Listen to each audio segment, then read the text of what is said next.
psiquiátrica. En psiquiatría, entonces, tenemos que los elementos básicos para construir el edificio diagnóstico son los signos y los síntomas. ¿Qué son los signos? Son todas aquellas situaciones que podemos percibir a través de los sentidos o a través de aparatos o máquinas o test. Signos. ¿Qué son los síntomas? Son los aspectos subjetivos que nos revela el paciente de lo que está sufriendo. Signos y síntomas. El conjunto de signos o síntomas forman el famoso síndrome. Y hay un síndrome, y este síndrome puede ser general, como vamos a ver ahora, y específico, que significa que es, dentro de lo general, algo que se define mucho más. Entonces, en psiquiatría hay 4 síndromes básicos. 4. Y ustedes tienen que conocerlos bien. Si no los conocen bien, van a tener problemas. Uno está relacionado con el síndrome neurótico, que lo van a ver, lo van a tratar en el, ¿cómo se llama?, el seminario. El síndrome psicótico, el síndrome orgánico cerebral, ¿no? Y el síndrome psicopático o de personalidad. Entonces, y es interesante porque ¿cómo es que elaboramos nosotros estos elementos? ¿Cómo llegamos a establecer los niveles sindrómicos? Tenemos nosotros que cuando evaluamos al paciente tenemos distintos niveles de rasgos de comportamientos elementales o signos, ¿no?, que el paciente presenta. Y estos signos pueden ser signos conductuales, signos cognitivos o signos afectivos, que a su vez tienen un nivel sintomatológico que puede cruzarse y depender de varias áreas. Un mismo signo puede depender de diversas áreas y que elaboran síndromes. Y estos síndromes, ¿no?, nos llevan a estructurar procesos que se van a desenvolver en un tiempo determinado. Cuando se habla de un síndrome, se habla de un proceso que tiene cierta seguridad de sostenimiento en el tiempo y de expresión, ¿no?, a través del tiempo psicopatológicamente. Cuando hacemos el estudio de determinar esto, estamos hablando de planos de estudio semiológico, cómo evaluamos o exploramos estos signos o síntomas. Y es a través del comportamiento y las conductas sociales. Cuando yo veo a alguien que está saltando como loco y está hablando sola, tengo que inferir que de repente tiene un problema psiquiátrico, salvo que esté, ¿no?, hablando con Bluetooth y con su celular. Entonces yo no hablo de autismo ni hablo de psicótico, ¿no? Pero la mayoría de los comportamientos de los que están prendidos a sus celulares es autista y prepsicótico. Actividad psíquica basal actual, cómo está funcionando su sistema mental y cómo está funcionando su personalidad. Estos son los niveles de evaluación que usted va a hacer cuando explore a un paciente semiológicamente. Y entonces, cuando usted hace la semiología del comportamiento, usted tiene que evaluar cómo es el comportamiento inmediato de este paciente. Primero, ¿cuál es su biotipo? ¿Cuál es su actitud general? ¿Cómo se expresa? ¿Cuál es su mímica? ¿Cómo es su lenguaje? ¿Cómo reacciona a la entrevista con el que lo está evaluando, el psiquiatra, el psicólogo o el médico? ¿Cómo es su comportamiento cotidiano, ¿no? ¿Cuáles son sus hábitos higiénicos? Hay gente que en su cuarto parece una sala de guerra, ¿no? El papel higiénico tirado por un lado, las zapatillas por otro lado, las medias colgadas unas sobre otras, ¿no? Es un caos.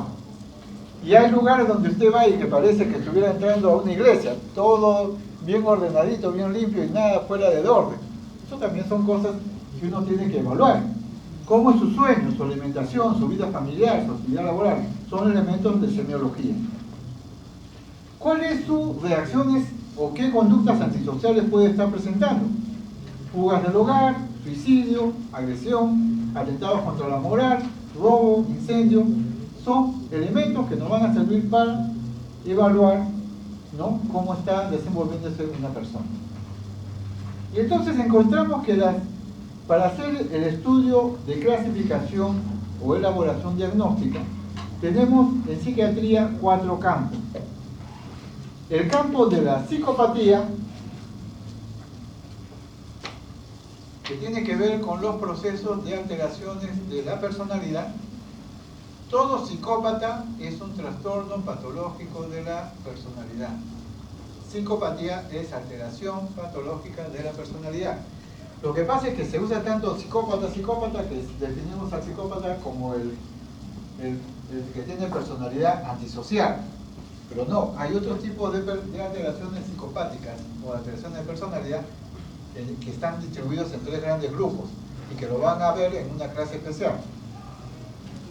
Tenemos el campo de la neurosis, donde el problema básicamente es que la persona siente angustia, ya sea existencial o angustia reactiva, pero es angustia. Y no puede manejar esa angustia. Y el paciente sufre y busca ayuda. Y llega un momento que se vuelve acosador con su médico. A un neurótico nunca le den el lugar de su casa. Lo va a tener visitando a las 3, 4 de la mañana. No le den en su teléfono, pero díganle que solo lo va a atender hasta una hora determinada, porque es capaz de llamarlo a las 5 de la mañana por cualquier problema que tenga. El campo de la psicosis, o el campo de la alteración de la realidad, fuera de la realidad. Aquí están las ideas delirantes, están las alucinaciones. Y el campo del déficit psíquico, o sea, alteraciones del funcionamiento normal del sistema nervioso central y su cerebro. Se llama déficit psíquico. ¿Por qué? Porque va a estar alterado el funcionamiento cerebral. ¿Ok? Entonces, son los 4 campos principales en psiquiatría. De estos 4 campos principales podemos ampliar el abanico. Y entendemos entonces que psicopatía solamente tiene un segmento. Pero tenemos, por ejemplo, que la psicosis se divide en 2. Psicosis endógenas o psicosis de causa de alteración del funcionamiento metapsicológico, y psicosis exógena o de causa somática o por drogas o alcohol u otras causas. Que los déficits psíquicos, que son alteraciones del mal funcionamiento cerebral, se pueden dividir en 2. Las demencias, que son alteraciones de deterioro mental, y las oligofrenias o los retardos, que son alteraciones del desarrollo, pero corresponden al déficit psíquico. Y por supuesto, la neurosis se divide en 3 tipos. Neurosis propiamente dicha, neurosis de carácter, o sea, neurosis que se desarrollan desde la infancia, y las famosas neurosis traumáticas, o neurosis provocadas por maltrato. ¿No? Entonces, el campo de la psiquiatría, de ser 4, se amplía mucho más. Y entonces tenemos que estos 2 campos se mueven en este nivel y estos 2 campos se mueven en este nivel. Y entonces, al inicio, históricamente se hablaba del mundo neurótico y el mundo psicótico. Pero después hemos detectado pues, que no es solo neurosis, porque hay alteraciones de desarrollo de personalidad, entonces ya escapa la neurosis, ¿no? Y de la psicosis hemos encontrado que los déficits psíquicos que comparten algunas características, ¿no? Pero ya hay ampliación de más campos. ¿Qué es lo característico del lado psicopático o neurótico? Primero, que los procesos son de causa psicógena, específicamente, o sea, causa de problemas, ¿no?, de funcionamiento psicológico, que afecta la conducta, que no provoca deterioro, o sea, no hay deterioro, la persona no tiene problemas para funcionar bien con sus capacidades intelectuales, y que por lo tanto son responsables plenamente de sus conductas. Por eso un psicópata o un neurótico, si comete un delito, va a la cárcel. Va a la cárcel porque es responsable, es consciente de lo que hace. A diferencia del campo de la psicosis y los déficits psíquicos, que cuando está activo estos campos, tienen que ver mucho en algunos aspectos con cuadros orgánicos o trastornos psicopatológicos básicos, con deterioro o defecto de la personalidad se altera en la psicosis y los déficits psíquicos, y por lo tanto que la responsabilidad está disminuida o anulada. Cualquier acto antisocial provocado en esta área, en estado activo, hace que el paciente sea inimputable, o sea, no se le puede castigar, ¿no? Y hay una buena cantidad, precisamente es un problema cuando es un paciente que tiene un problema psiquiátrico de esta área, que comete un delito y el juez no lo puede meter a la cárcel porque no tiene conciencia de lo malo que ha hecho. Pero igualito lo mete al hospital psiquiátrico y le manda una cantidad de años tan igual como si hubiera estado en la cárcel. Bueno, esa es la conducta de los jueces. Por temor. O sea, los jueces tienen temor de que si lo dejan suelto vaya a cometer de nuevo el delito. Sí. Usted mencionó que la psicopatía es un problema a nivel de personalidad. Sí. Pero en el cuadrito usted ha puesto que está del lado de conducta. En el cuadro anterior.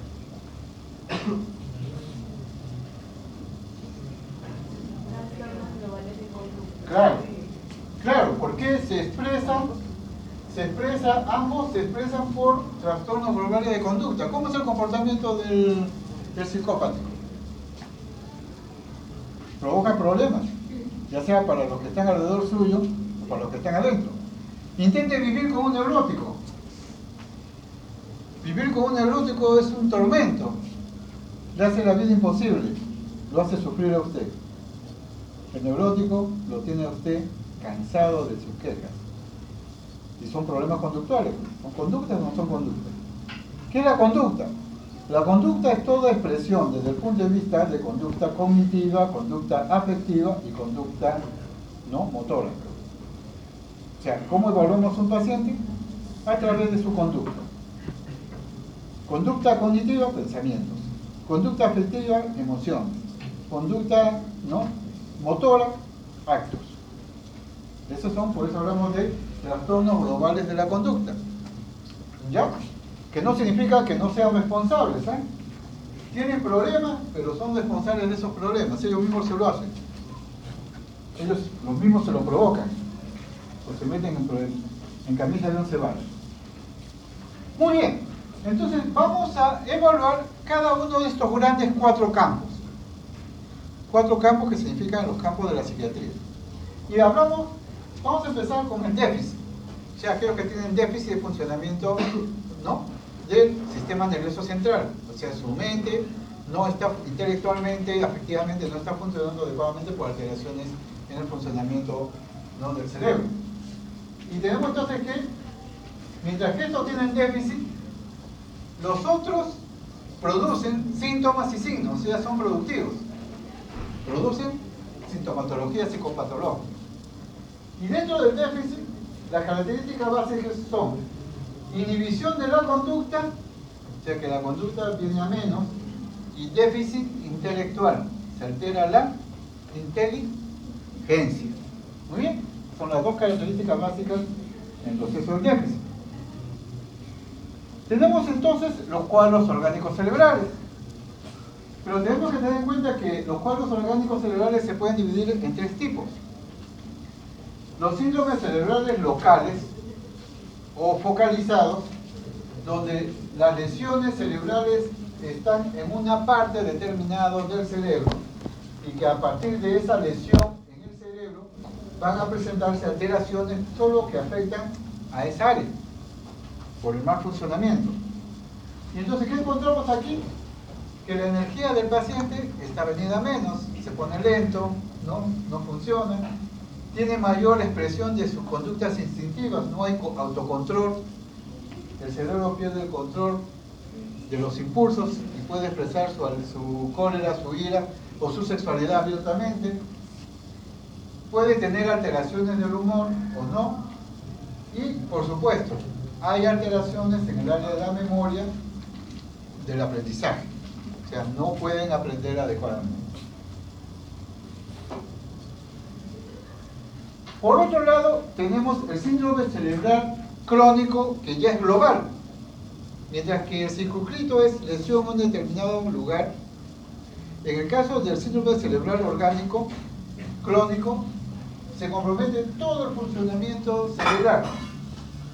Entonces se caracteriza por un mayor compromiso en las áreas de orientación, ¿no? Hay alteración de la memoria, perdón, alteración de la orientación, alteraciones de la atención, alteraciones de la memoria, de las funciones mentales intelectuales, del juicio, y presentan una afectividad lábil. El síntoma principal es alteraciones de la memoria de trabajo para aprender nuevas cosas. Estas personas no pueden aprender nuevas cosas. Usted le da un encargo y se olvida. Ahora, este cuadro orgánico cerebral crónico puede ser primario o puede ser secundario a un síndrome orgánico cerebral agudo. ¿Me dejo entender? O sea, cuando hay una lesión cerebral, hay un síndrome orgánico cerebral agudo, que compromete principalmente la conciencia, ¿no?, la atención y la orientación. Conforme se va definiendo, va apareciendo el síndrome orgánico cerebral crónico. Por lo tanto, tiene tendencia a ser irreversible, o la lesión cerebral se vuelve difusa, ¿no? Y puede presentar como síndrome, que es principal el déficit, alguna sintomatología de las otras áreas. Puede presentar síntomas psicopáticos, puede presentar síntomas neuróticos, o puede presentar otros tipos de síntomas, pero es como algo más, pero no es obligatorio que esté presente. Tenemos el famoso síndrome de ruina de configuración, que significa que la personalidad que normalmente tenía un paciente se ve alterada y deteriorada. A ver, ¿es igual o va a ser igual una persona que sufre un traumatismo encefalocraniano con masa encefálica expuesta cuando estaba acá y era un profesional, y cuando está acá y ya tiene una demencia postraumática? No, ¿no es cierto? ¿Su funcionamiento cerebral va a ser el mismo? No. ¿Su personalidad va a ser la misma? No. ¿Su comportamiento va a ser animalesco? Probablemente, sí. Doctor, una cosa. Lo que pasa es que hay algunos que tienen clase ahorita, 3:30. ¿Se podrían ya? 3:30. El problema es que yo tengo hasta las 4:20. No, los lunes es hasta las 4:20 y martes a las 3:30. Por eso hay una clase terapéutica que empieza a las 3:30. Bueno. Pero el aula sí lo tenemos hasta las 4:20. Ya, listo. Yo lo siento mucho, pido disculpas porque yo tenía entendido que los horarios eran iguales. Y todavía ese conflicto. De todas maneras, está la exposición para que lo puedan revisar, ¿no? Yo acepto que algunos tengan que salir, no hay ningún problema. No todos. Sí. Pero por favor, si síndrome de ruina de configuración es algo que ustedes sí tienen que saber observar. ¿Por qué? Porque está desarrollado precisamente con una alteración del comportamiento de la personalidad. El ser humano no vuelve a hacer lo que era antes, ¿no? Cambia. Y entonces entra en un estado de conducta confusa y desorganizada, casi como un comportamiento animal. Hay fragmentación de los vínculos y pobre control de los impulsos. Y cuando está en un estado de estrés intenso, puede volverse un síndrome orgánico cerebral agudo. Este tipo de síndrome de ruina de configuración también se puede presentar en los cuadros esquizofrénicos, pero solo en la fase aguda.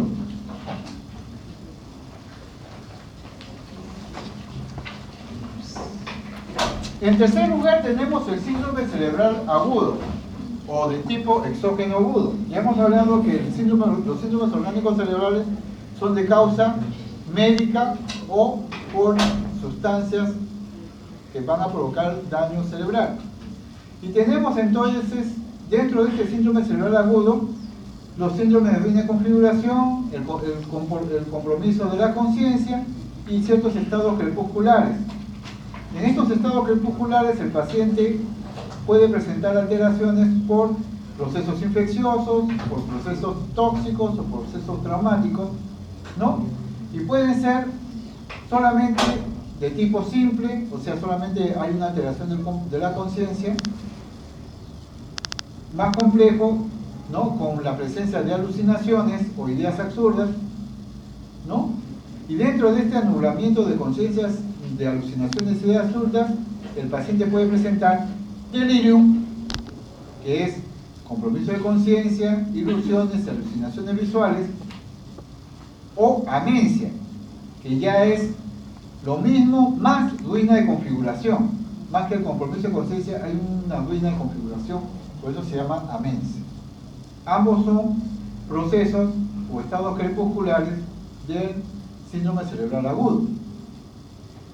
Y tenemos en tercer lugar el estado crepuscular, que es la actividad donde la actividad mental tiene una cierta coherencia, pero está estrechado su conciencia. Entonces la persona solo puede moverse en un determinado campo, ¿no?, de la conciencia. Dentro de las alteraciones deficitarias intelectuales, ¿qué vamos a encontrar? Que hay dos tipos. Aquellas que son provocadas por adquisición, o sea, por pérdida, o sea, el cerebro se ha desarrollado intelectualmente, ha logrado su mayor desarrollo intelectual, su mejor inteligencia, de repente, ¡pum!, algo provoca que pierda todo eso. Y entonces se presenta, por alguna causa patógena, el cuadro clínico de demencia, ¿no? La demencia, ¿no?, como involución o deterioro intelectual. Y por otro lado, alteraciones de tipo congénito, que corresponden a que la persona no ha logrado desarrollar su inteligencia, se ha quedado en el camino. Y eso hablamos de oligofrenia o retardo mental. ¿Ok? Y entonces tenemos, ¿no?, que la semiología del síndrome demencial y la semiología de la oligofrenia tienen ciertas diferencias. En el caso del síndrome demencial hay un déficit de la capacidad intelectual para realizar operaciones, pero hay conciencia de la enfermedad, el paciente se da cuenta que está perdiendo la memoria, hay alteraciones en memoria, atención, orientación, pensamiento y lenguaje, hay alteraciones en el juicio crítico y la valoración ética, y aquí aparecen los famosos viejitos verdes, ¿no?, aquellos que pasa la chica y meten la mano, ¿no?, al toque, y no saben que eso ha perdido la capacidad moral de controlarse. Y generalmente pierden la capacidad de abstracción, ¿no?, de tipo individual. Junto con esta semiología del síndrome demencial puede haber trastornos de tipo de conducta o problemas neurológicos o somáticos. En el caso de la alteración oligofrénica o déficit intelectual, puede ser, dependiendo del grado, leve, moderado o severo.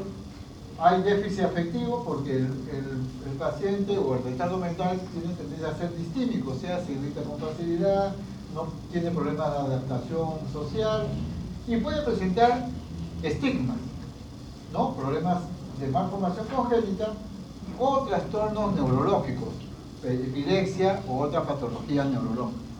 Entonces, eso es por problemas de desarrollo. Entonces, tenemos que el síndrome demencial se presenta en mayores de 18 años y los cuadros de retardo mental se diagnostican antes de los 18 años. Ahora, junto con esto que hemos visto del déficit, tenemos que tener en cuenta que los cuadros psicóticos también pueden presentar ciertos defectos, ¿no? Defecto por déficit de contacto social, y ahí tenemos los cuadros autistas, ¿no?, déficit de diversas capacidades intelectuales, y ahí son las manifestaciones propias del síndrome paranoico cerebral, y trastornos eventuales como conductas inhibidas, ¿no?, sin presencia de signos neurológicos o somáticos. Entonces, hemos hablado del área del déficit. Ahora, dentro del campo de la psiquiatría, vamos a hablar de la psicosis. Y entonces tenemos que la psicosis es, ¿no?, una alienación o creación de un mundo fuera de la realidad. Esa es la locura, ¿no?, fuera de la realidad. Mientras que estos de acá, ¿no?, tienen anormalidades, pero que no son psicóticas, en el sentido de que están de alguna forma conectados a la realidad, parcialmente o totalmente. ¿Qué es lo característico del síndrome psicótico? Principalmente el paciente no tiene conciencia de enfermedad, generalmente llevado por amigos, por conocidos, de la comunidad que lo encuentran que está mal. Los síntomas son variados, insólitos y a veces extraños. Los motivos encontrados no tienen contenido afectivo, o sea, generalmente no hay repercusión afectiva, el paciente no muestra ningún afecto.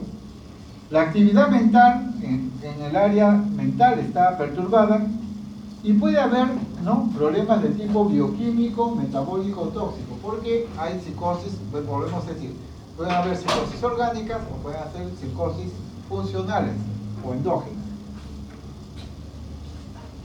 Entonces, por ejemplo, un síndrome paranoico, ¿no?, donde el paciente alucina y se ve amenazado.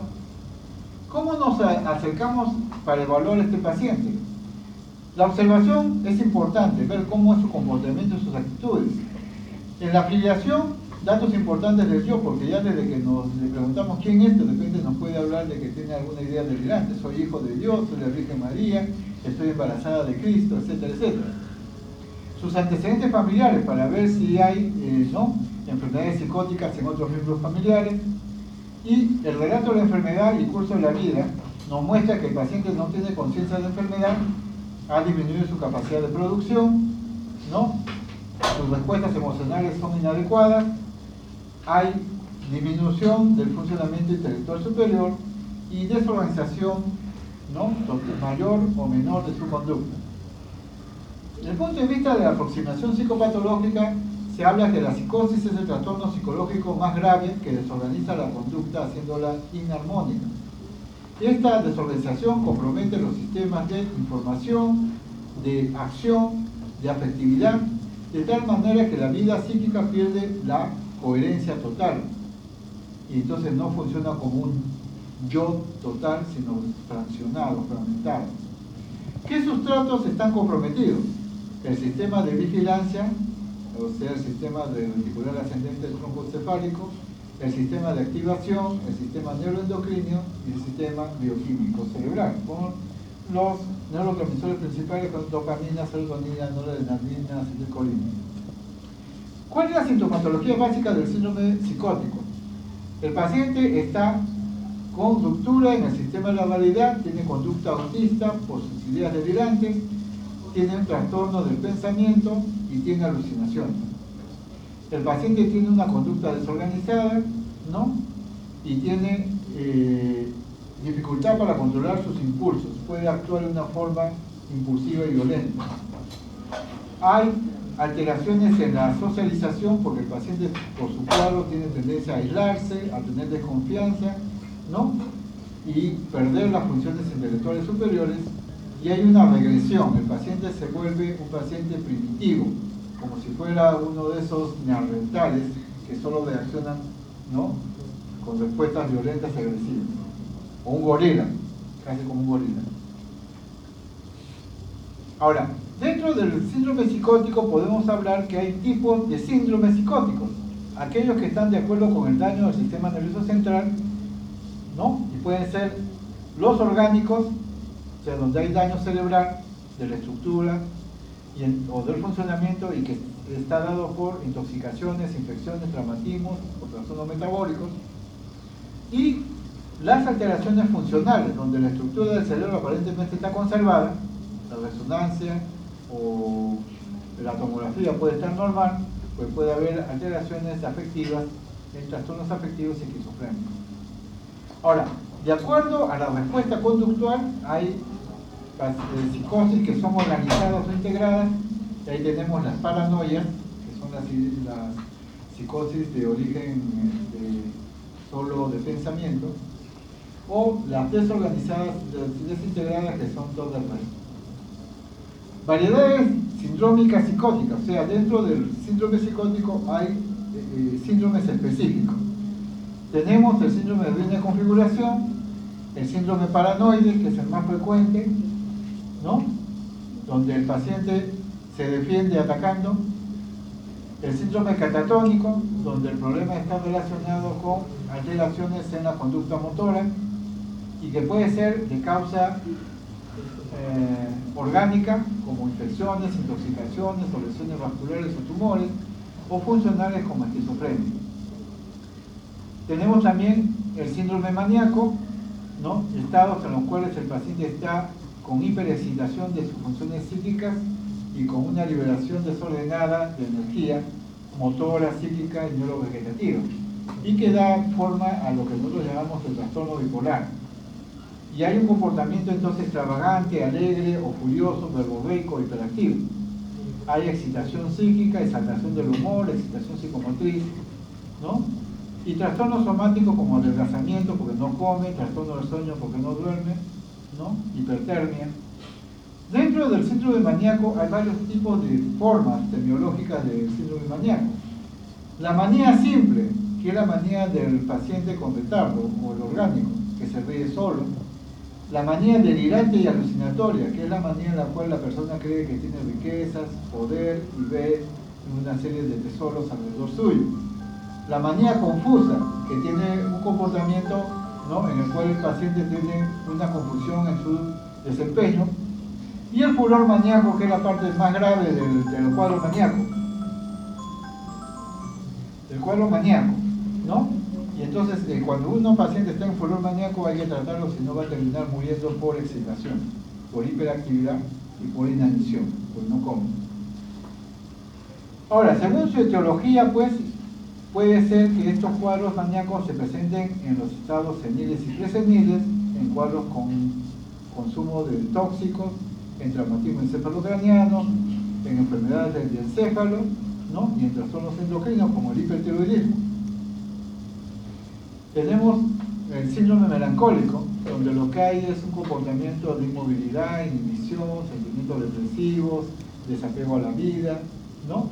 Y que se forma, la forma que se presenta es la depresión como entidad, ¿no?, dominante, pero hay también la melancolía, que es una depresión mucho más profunda, ¿no?, o la melancolía ansiosa, que es una melancolía con ansiedad, o la melancolía delirante, que es una melancolía con ideas delirantes, ¿no? Entonces, hemos hablado ya de las características del campo de la psicosis. Ahora vamos a hablar de las características del campo de la neurosis. Y en el campo de la neurosis, ¿qué tenemos? Dos características principales. El paciente tiene una hiperconciencia de estar enfermo, siente que está enfermo y siente que necesita ayuda y busca al médico y va a consultar, y el estado de angustia que va acompañado ahí. Y entonces, este es el único campo donde el paciente tiene conciencia de enfermedad, porque en el resto de los campos hay ausencia de conciencia de enfermedad.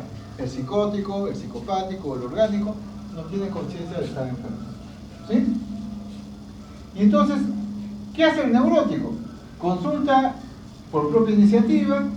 La mayoría de sus quejas son variables y a veces son problemas de conducta. Mire, doctor, tengo problemas con mi mujer, no me entiende, yo no sé qué voy a hacer con mis hijos. Bueno, esas son cosas que aparentemente no son médicas, ¿no? Pero ese es el motivo de consulta de los neuróticos. Siempre tienen motivo de un contenido afectivo que hacen sufrir al paciente. Las manifestaciones no implican un daño o enfermedad en el sentido médico, o sea, no hay un daño físico, ¿no?, o notorio, sino es un daño emocional. Y la sintomatología se sucede de un modo de vida aparentemente normal. ¿Cómo nos acercamos al neurótico? La observación es igual que a cualquier paciente con problemas médicos. La afiliación no nos da datos importantes. Los antecedentes patológicos sí, porque nos ayuda a ver cómo es que esta persona ha vivido sus enfermedades y si tiene tendencia a somatizar, o sea, presentar síntomas físicos frente a situaciones de estrés personal, como por ejemplo problemas de úlcera, colitis, asma, ¿no?, cosas así.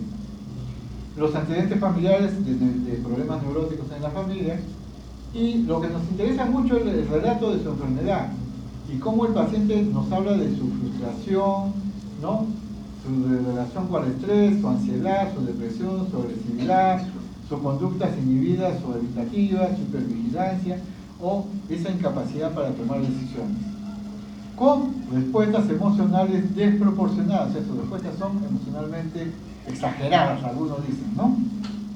Y el examen mental generalmente no hay mucha repercusión.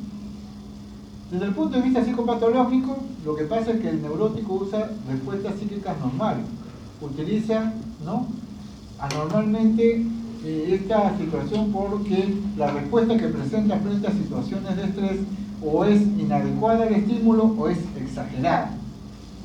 Y entonces normalmente busca evitar verse sometido a situaciones que le causan estrés y busca no estar en situaciones que le generan emociones negativas.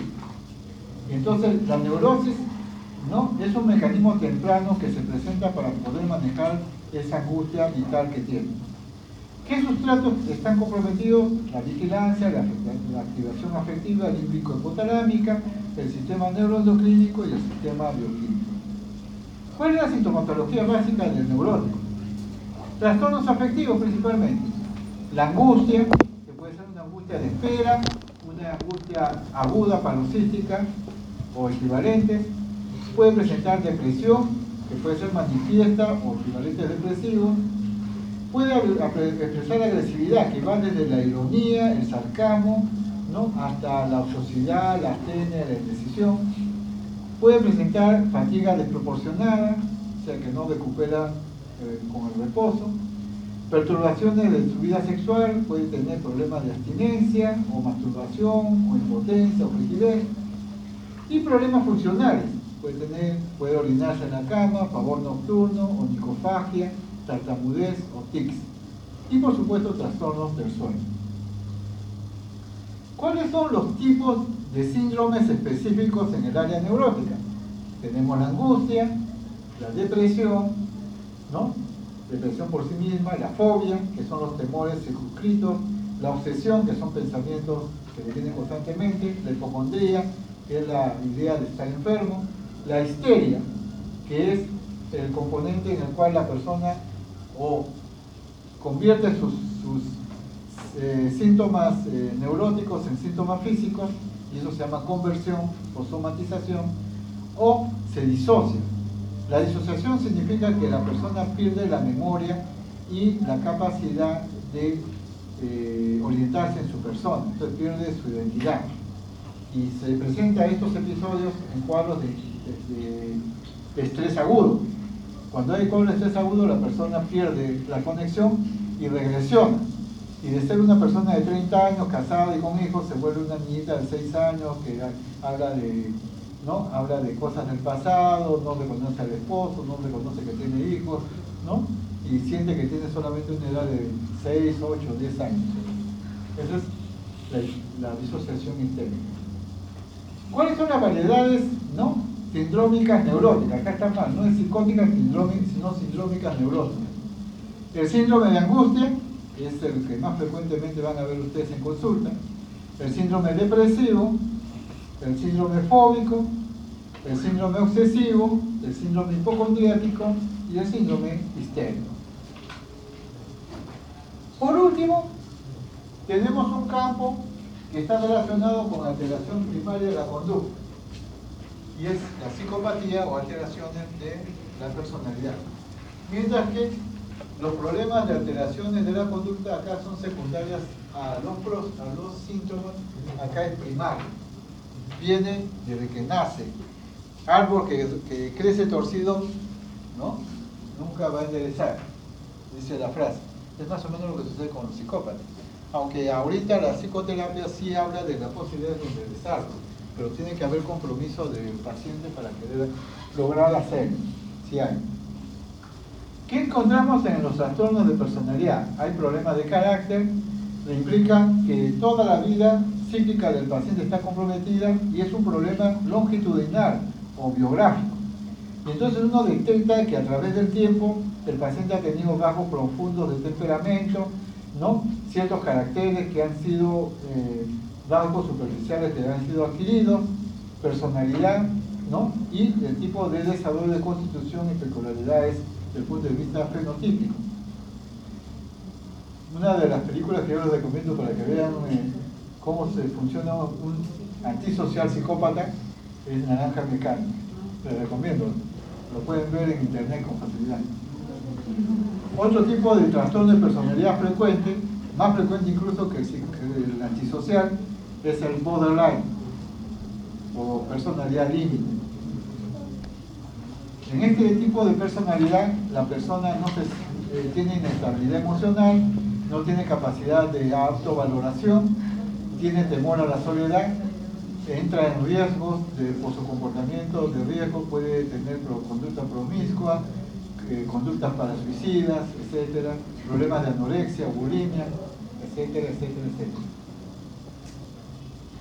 ¿Qué encontramos en el síndrome psicopático?